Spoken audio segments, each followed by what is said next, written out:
Something in you timed this to the second. Not luck, not an algorithm. The older part of you that refuses to miss its moment has brought you here, right as a hidden hinge in your life begins to turn. If there's a prickle under your skin or a steady hush in your chest, that isn't nerves, it's the door unlatching. What follows isn't pep talk and it isn't fantasy. It's a clear map of what depth psychology calls a return to the self, the inner reclamation that begins when the life you perform stops fitting the life you are. If you've sensed the quiet revolt against roles that shrink you, if you felt the fatigue of pretending and the ache of something true pressing from within, keep going. This is the threshold. Cross it, and the shape of your days will start answering to who you are, not who you learned to be. You have sensed it already in small, improbable ways. A sentence in a book stares back at you with your name inside it. An old song you abandoned finds you in 3 places in one day. A stranger says a single phrase and your spine answers, as if a bell was struck in a cathedral you carry in your chest. Call it coincidence if that keeps you comfortable. Call it synchronicity if you prefer a truer word. Either way, an unseen conversation is underway between your inner life and the world you move through. Depth psychology gives language to this meeting. It says the unconscious, which has lived faithfully in the basement of your being, sometimes rises like mist and writes messages on the surfaces of your ordinary life. It does not argue. It arranges. It offers echoes and patterns, rhythms and repetitions, until at last your attention becomes tender enough to notice. When that tenderness appears, a comeback begins, not a return to a stale past, but a return to the unbroken center that remembers you. This is not the small project of improving your habits or polishing your reputation. This is the larger work of homecoming. A comeback, in the soul's language, is not a victory lap around old arenas. It is the descent into the rooms where you stored your original fire, and the ascent with that fire cupped gently in your hands. You will not perform your way into this. You will walk, you will listen, you will tell the truth. You may feel it as restlessness without a map. The old pleasures taste thin. The conversations that used to feed you now leave you dry. The costumes you wore to belong begin to itch. You have outgrown what once kept you safe. Do not mistake this discomfort for failure.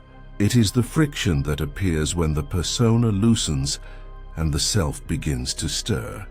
The self, the totality, the living center does not shout. It hums. It insists by showing you what no longer fits, and by placing in your path what will. There will be signs in the body. Your senses sharpen. Colors arrive brighter than they have any right to be.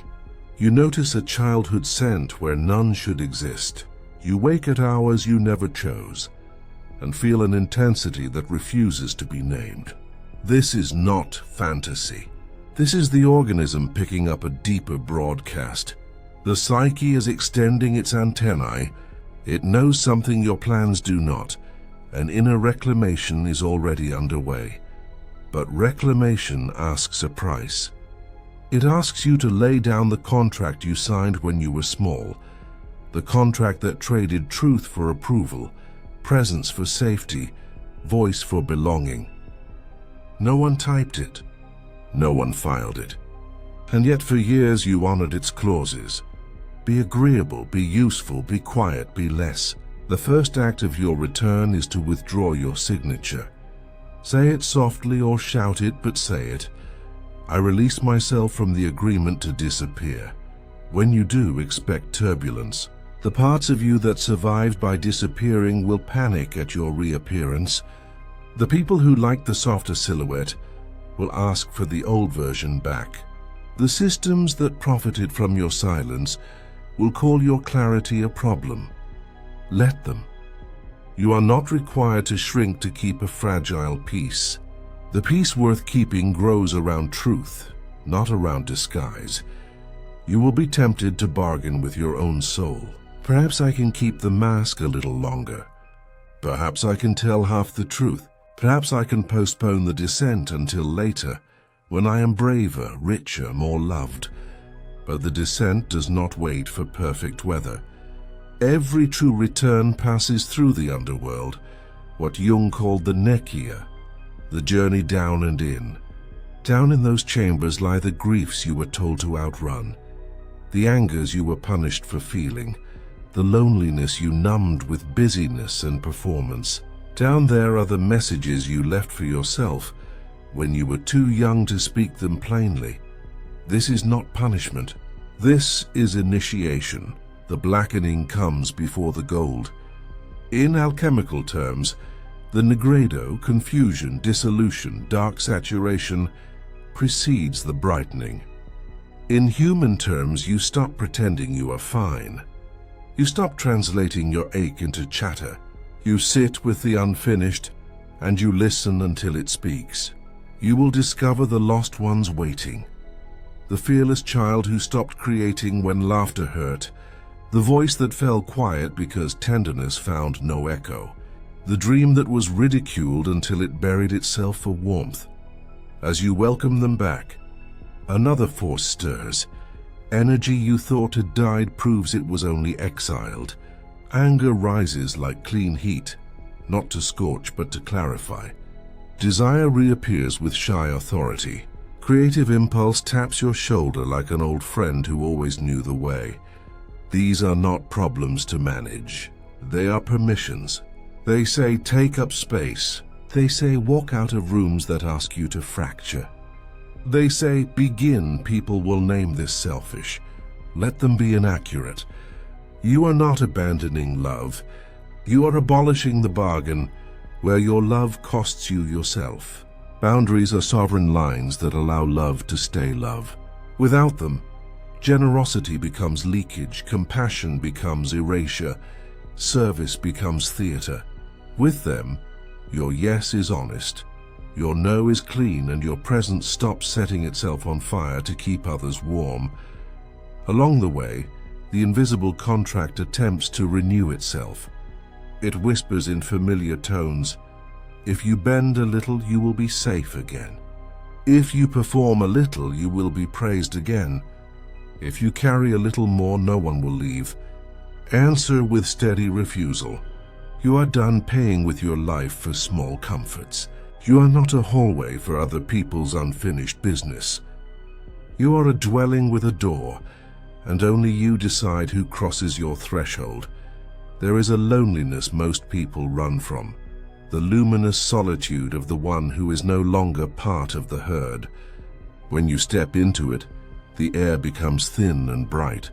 You may confuse this elevation with abandonment. It is not abandonment, it is altitude. From here you see the axis that holds your world. The old hunger for constant validation fades, not because you have become hard, but because you have become rooted. This rootedness is the axis mundi the myths speak of, the still point that holds while the winds announce themselves and pass. How will you know you have touched it? Not by fireworks, by quiet. Something clicks, not out loud, but with the precision of a lock aligning to the right key. You stop arguing with your own life. You stop auditioning in rooms that never wanted you whole. You stand, you breathe, you belong to yourself. This is not triumph as the culture defines it. This is triumph as the soul remembers it. And then the outer world begins to rearrange around the interior change. What is false loses its appetite for you. What is true finds you as if by magnet. Work shifts. Relationships shed skins. Obligations turn to dust in your open hand. You are not forcing outcomes. You are allowing resonance. The mask could attract a crowd. The truth attracts a life. You will still feel fear. Let fear come and let it be a visitor, not a landlord. You will still make mistakes. Let them be teachers, not verdicts. You will still miss the old ease sometimes. Let nostalgia pass through without appointing it king. Each day you will make the same brave choice in 100 small ways: to inhabit your skin, to speak from your center, to leave what dims you, to move toward what is alive. Remember the ancient bargain: if I am quiet, I will be safe.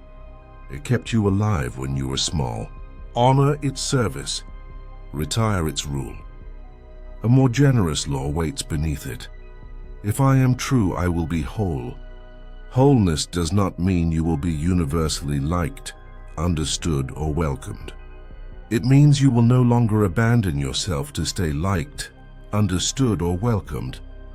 It means your life will not require your absence. When doubt returns, and it will, listen for the older voice under the noise. It speaks without drama. It does not beg. It says simple things with immense authority. Enough now this. It will tell you which burden belongs in your hands and which must finally be set down. It will tell you when to rest, when to move, when to forgive, when to say nothing at all. Trust it over the chorus of passing opinions. Trust it over the mask that learned to mimic your face. You may ask, do I need to know the whole path before I begin? No, the path is revealed by walking. Synchronicities will continue to thread your days, not as party tricks, but as wayfinding lights. You will read a line at the exact hour you needed courage. You will meet a person whose story confirms your own. You will glimpse a symbol in a dream and wake with instructions that feel like relief. Follow the small instructions. Do not despise the day of small fidelity. Practice 3 acts of fidelity that never fail. First, speak 1 true sentence daily. No embroidery, no apology. Second, protect 1 hour weekly for unmediated attention. Reading that stirs you, walking without noise, writing what you dare not say out loud. Third, release 1 obligation every month that exists only to keep other people comfortable with a version of you that no longer lives. These are not tasks for perfection. They are gentle revolutions. You may worry that choosing yourself will make you cruel. It will not unless you choose theater instead of truth. The more you live from the center, the kinder you become, not as performance but as overflow. Clarity breeds compassion. When you are not busy shape-shifting, you can finally look at another person and allow them their shape. Boundaries make room for genuine meeting. Without them, we pass each other in costumes and call it love. Expect resistance from within.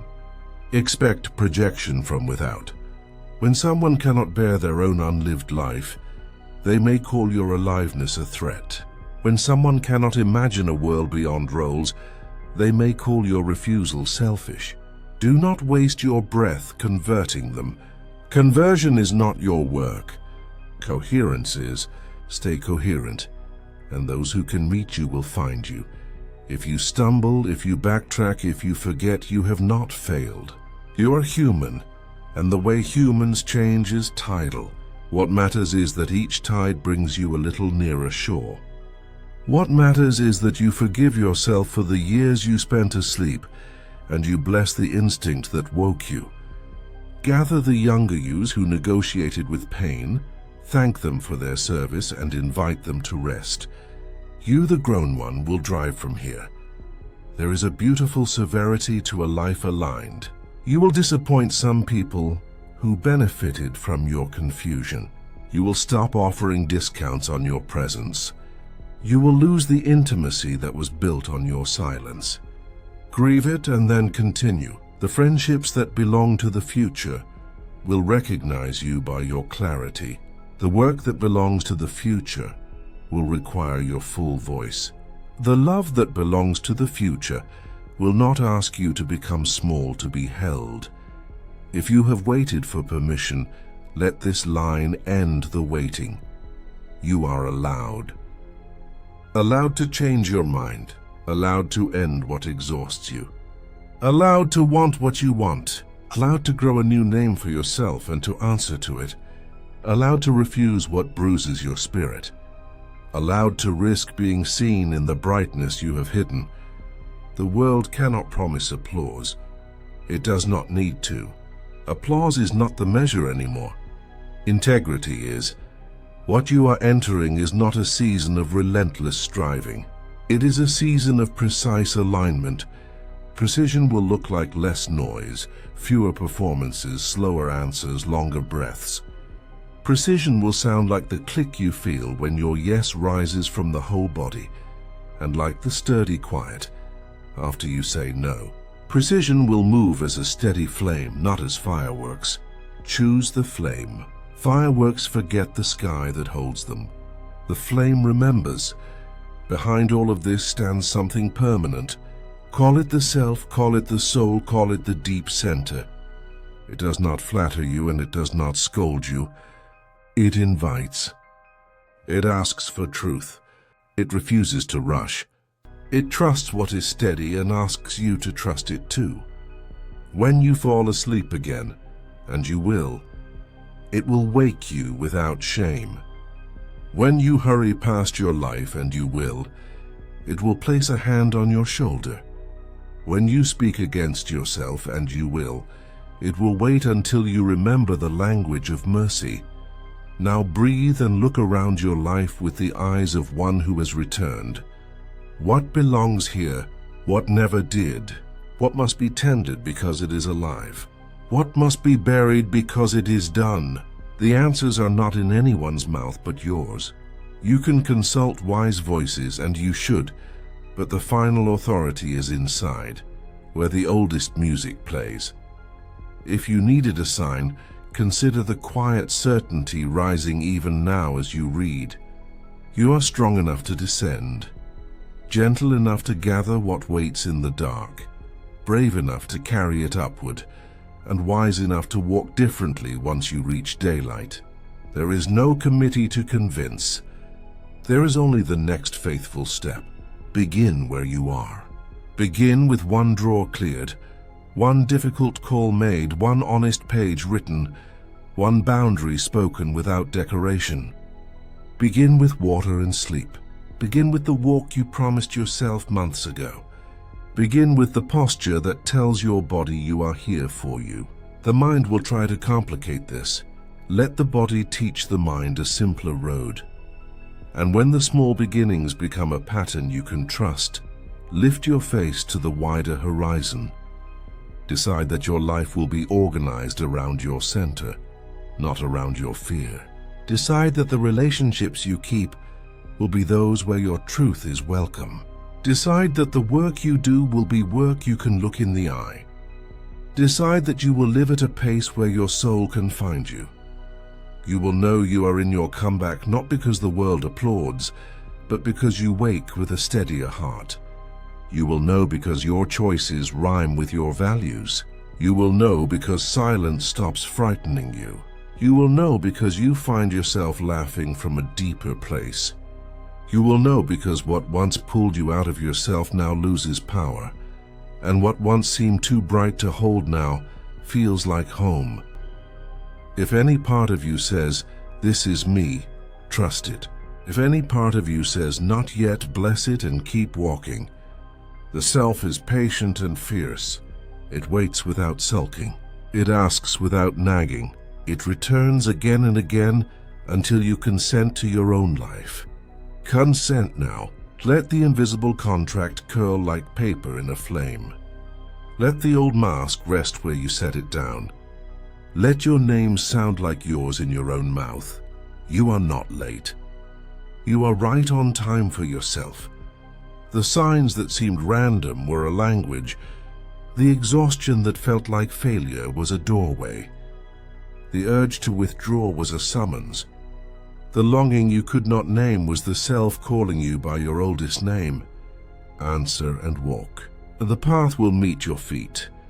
When the world tests this alignment, remember it is not judging your worth.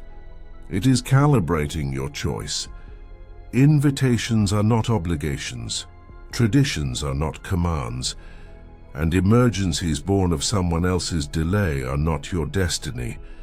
If you cannot say yes without leaving yourself, the answer is no. Place a hand on your heart. and listen for the quiet authority that says, "Enough now." You will be offered old scripts that once kept you accepted. Smile on cue. Agree before you think. Apologize for existing. Make yourself smaller than your truth. You can bow to that stage and step away. Thank the script for its service and retire it. Life will hand you new scenes. You will improvise with honesty. Some will call it rebellion. It is not rebellion against goodness. It is rebellion against forgetting.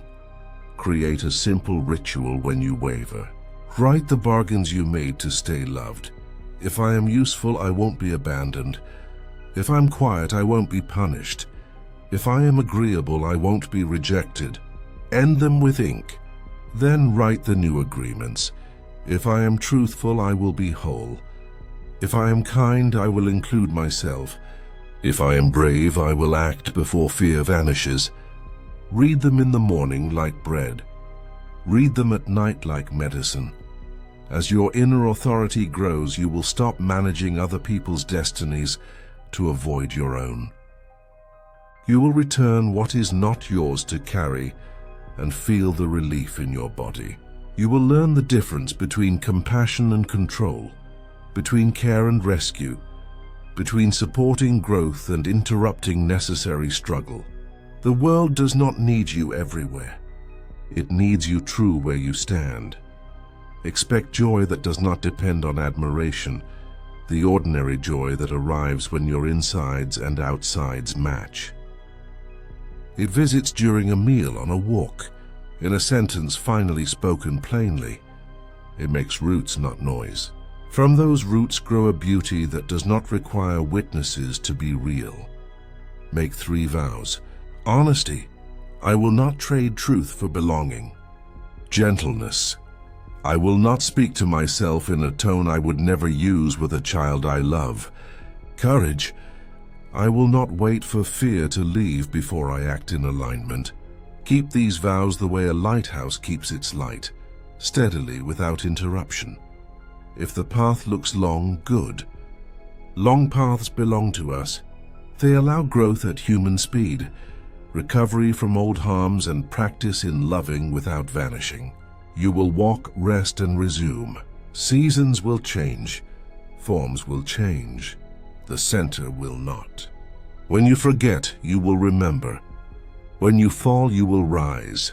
When you doubt, you will ask your oldest questions and accept their answers patiently.